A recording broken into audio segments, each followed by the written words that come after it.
Today I'm going to show you how to use the Blank Doodle Mini Charts. These are small blank charts that you can use to design your very own doodle chart. So we have over 2,000 charts as of today that you can choose from, like this one from the Ocean set and many others, but you still might not find the one that you need specifically. So these charts are intended for you to design your own. For this example, like I said, we're using Ocean, and say you have most of your design done using the Ocean charts, but you really just need some bubbles, and in this set, we didn't have bubbles. So what you can do is use one of these blank charts here and a marker like this. I recommend a thicker tip marker because that is going to be easier to color in the squares. And you can start to design your own.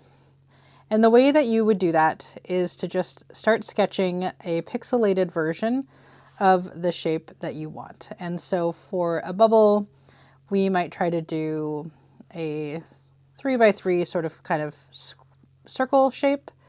And then while you could fill in this thing, I might add a little bit of a sparkle there to add a sheen across the bubble. And so that's an example of what you might be able to do. Don't worry if you're not an artist on this. This is about having fun and being creative. And you can always print as many of these as you want on our website at pacificknitco.com so that you can do a bunch of versions of this and test it out. And so the shape that we're looking for is sort of a circular bubble with a little bit of a sheen on it. And so that's kind of how I'm sketching these out. You'll want to think about things like how many you can fit in these 24 stitch repeats, which is the standard repeat that fits for all of the doodle charts. And so that's why these ones are all set up that way as well. You'll want to work in that same system if you're designing these to work with your doodle project. And so, for example, as you see us working over here on this bubble chart, you will get a 3x3 on every side. So it's actually 5 wide and then 1 in between. So that's 6 stitches. Every bubble takes one bubble plus a column, and so that one works really well for this as an extra bit of bubbles. If you are concerned about minimum stitch repeats, for example, what you can see with this one is that it goes to 6 stitches, so that would look like this if we were going to draw that repeat border here, which you don't have to do, but it can be handy to know. And then also, if you look at this, let's zoom in a little bit. You'll see that we didn't really need all of the 8 rows that are on here. And so I would just eliminate this bottom row here because we didn't actually end up needing that space. And so what we drew was a couple little bubble charts with our little bubble sheen. There's our example here on the side, and then our repeat here of 6. And so you can do different versions to test it out. So maybe we actually want really small bubbles, but we want them to be a little more staggered, for example. So we might start sketching a second option. It's always nice to have a few different options here so you can decide what is the best version for what it is that you're doing. So this one kind of undulates up and down, and maybe we'll do some sort of small stitch in between. You'll want to make sure that you are working within that repeat. So again, for this one, every time you have an upper large bubble, that's kind of one repeat. You can kind of count it that way. And so for this, it looks like it is also a 6 stitch repeat.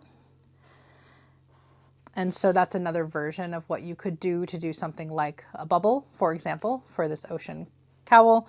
And you can really do as many designs as you want to try to see what ends up working the best. So maybe we want a larger bubble. That might look something like this. You'll notice here that we ran out of the bottom here, so I might say that we need an extra row here. So I remember to do that. And this bubble is quite a lot larger, and so maybe we do a bit of a bigger sheen on this bubble, which you can do by just leaving some white spaces uncolored. And while you could do a couple large bubbles, sometimes what I like to do is pair this with a few smaller bubbles to have a sort of more organic effect. And so you'll see that we can do a couple different sizes here. And it really is up to you sort of what you want to do and how you want to use these pages. But this is an example of how you might do this and what it could look like.